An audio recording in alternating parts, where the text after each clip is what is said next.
अब हम बात करेंगे प्रोपोर्शंस की और मॉडल के स्केल की। ये दो बेसिकली अलग अलग चीज़ें होती हैं, प्रोपोर्शंस और स्केल।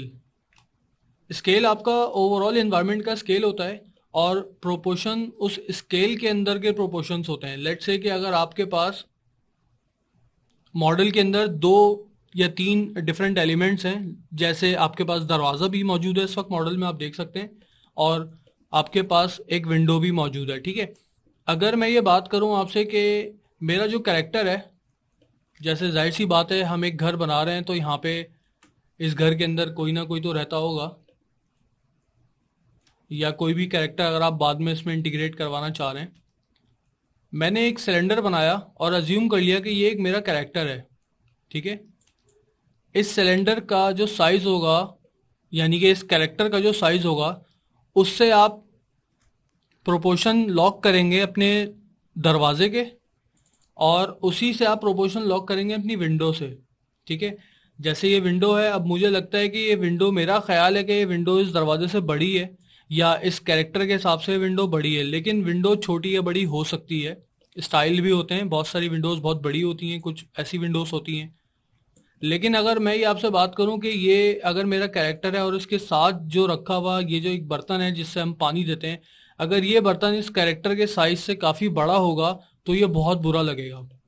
या हम दूसरे लफ्ज़ों में ये बात करें कि अगर एक कैरेक्टर है और उसके साथ में अगर 5 फीट की कोई ब्रिक रख दूं, कोई ईंट रख दूं, तो वो एक अजीब सा एबनॉर्मल सा कोई स्केल लगेगा कि ईंट इतनी बड़ी है और कैरेक्टर इतना छोटा है। क्योंकि यूजुअली ईंटों के जो साइज़ होते हैं वो 6/8 इंच के होते हैं, या मैक्सिमम 8/10 इंच का होता है। ठीक है, तो इसी तरीके से हमने प्रोपोर्शंस देखने होते हैं। एक और हम मिसाल ले सकते हैं कि अगर एक कैरेक्टर है और ये कैरेक्टर को मैं अगर एसी के आउटर के साथ रखता हूँ, तो ये जो एसी का हमारा आउटर है ये बहुत एबनॉर्मल नहीं होना चाहिए। ठीक है,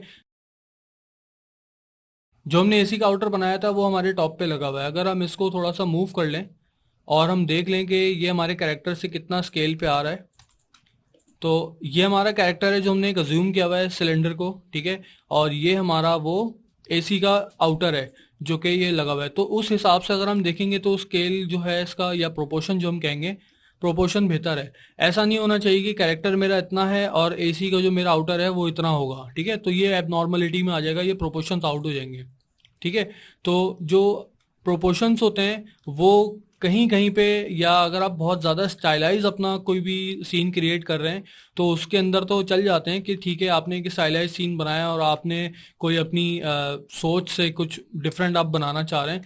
लेकिन प्रोपोर्शंस जो हैं वो तो वैसे ही रहेंगे कि हाँ, अनटिल अनलेस आपके सीन में कोई कैरेक्टर जाइंट्स ना हो या कोई कैरेक्टर बहुत ज़्यादा टाइनी ना हो, तो उस हवाले से तो प्रोपोर्शंस आउट हो सकते हैं। लेकिन अगर आपका सीन एक नॉर्मल नेचुरल सीन पर बेस करता है तो उसमें आपके जो प्रोपोर्शंस होंगे वो रियल वर्ल्ड के ही प्रोपोर्शंस होंगे। मैं आपको इसकी एक एग्जांपल दे सकता हूँ। छोटा सा सीन क्रिएट किया है प्रोपोर्शंस को समझने के लिए। ठीक है,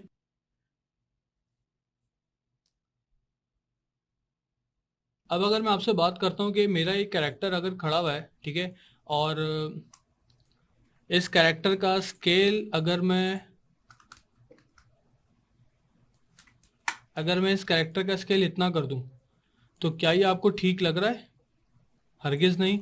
उसकी वजह यह है कि हमारे इस कैरेक्टर के पीछे जो वॉल है वो ब्रिक वॉल है, और ब्रिक्स का साइज कभी भी इतना नहीं होता। या तो ये ब्रिक्स का साइज ओवर साइज हुआ हुआ है, या तो कैरेक्टर कुछ ज़्यादा ही छोटा हमने कर दिया। ठीक है, तो ये बेसिकली प्रोपोर्शंस होते हैं। रियल वर्ल्ड के हिसाब से हमें देखने होते हैं कि हमारी जो ब्रिक साइज है वो रियल वर्ल्ड में कितने साइज की थी, यानी कि कितने उसका उसका डायग्राम क्या था, एक्चुअल उसकी डायग्राम क्या थी, हाइट विथ और जो भी आप उसकी थिकनेस कहेंगे या डेप्थ कहेंगे। तो हमें वो प्रोपोर्शंस लेने होते हैं कि अगर एक कैरेक्टर मेरा 6 फीट का है तो मुझे उसके हिसाब से अपनी ब्रिक्स को भी स्केल करना होगा।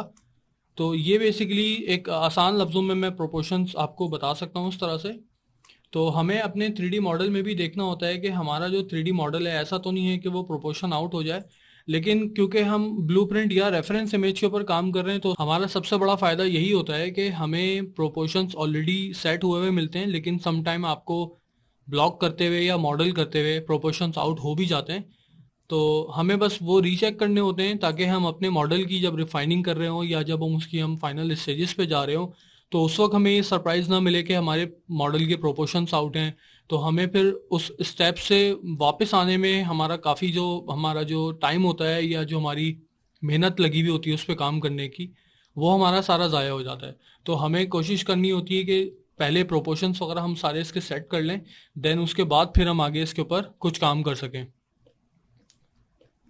ठीक है, तो हमारे जो प्रोपोर्शंस हैं, अगर हम अभी देख लेते हैं कि हमारे जो प्रोपोर्शंस हैं वो ठीक हैं या नहीं है। तो अगर मैं पर्सपेक्टिव के एंगल से बात करता हूँ तो मेरा जो ये डोर है, अगर मैं इमेज को देखता हूँ और मैं अपने मॉडल को देखता हूँ तो मुझे थोड़ा सा डोर जो है वो वाइड, डोर मुझे थोड़ा सा लगता है कि थोड़ा ज़्यादा वाइड हुआ हुआ है। तो मैं इसको थोड़ा सा लेस कर दूंगा, इसकी विड्थ को लेस करूंगा और थोड़ा सा और एडजस्ट कर लूँगा। ठीक है, और इसी तरह से जो मेरा एसी लगा हुआ है, एसी का आउटर है, उसको मैं कोशिश करता हूँ कि उसकी जो डेप्थ है वो भी थोड़ी एक्यूरेट कर लूँ। और इसी तरह से विंडोज़ हैं, ठीक है, ये तो हम जब विंडो बना भी रहे होंगे तो हम ये सब इसमें हम मज़ीद इसमें काम कर लेंगे। इसी तरह से ये वाला पार्ट है जो ऊपर की विंडो है। ठीक है, हमने इसको एज इट इज़ छोड़ा हुआ है, लेकिन इसका क्योंकि साइज़ ऊपर से एक ट्रायंगल रखा हुआ है बॉक्स के साथ, तो हम वो भी देखेंगे कि हम किस तरह से वो अचीव कर सकते हैं साइज़ या उसका जो शेप है। ठीक है, टॉरस है, ये हमने भी इसके ऑप्शंस रखे हुए हैं, मैं आपको बता दूंगा नेक्स्ट क्लासेस में कि हम किस तरह से इनके ऑप्शंस जो है वो डिलीट कर सकते हैं यहाँ से। क्योंकि ये जितनी ज़्यादा चीज़ें यहाँ पे इसके इनपुट्स में ऐड होती चली जाएंगी उतनी ही आपकी फ़ाइल ज़्यादा चांसेस होते हैं कि वो हैवी हो जाए या वो आगे क्रैश कर जाए माया। तो अभी तक तो फ़िलहाल हम इसके प्रोपोर्शंस में ठीक जा रहे हैं, और मुझे लगता है कि इमेज देखते हुए कि थोड़ी सी हम इसकी हाउस की जो डेप्थ है वो थोड़ी सी बढ़ा दें या हम इसकी थोड़ी सी विड्थ बढ़ा दें, लेकिन फॉर नाउ इट्स ओके। तो चलते हैं हम अपने नेक्स्ट लेक्चर की तरफ, जिसमें हम बात करेंगे कि एक्सट्रूड और बेवल्स क्या होते हैं। और क्योंकि वो भी एक कि वो मॉडलिंग का एक बहुत इम्पॉर्टेंट पार्ट होता है, उसके बगैर तो डेफिनेटली मॉडलिंग हो ही नहीं सकती। तो आइए चलें पढ़ते हैं एक्सट्रूड एंड बेवल्स को।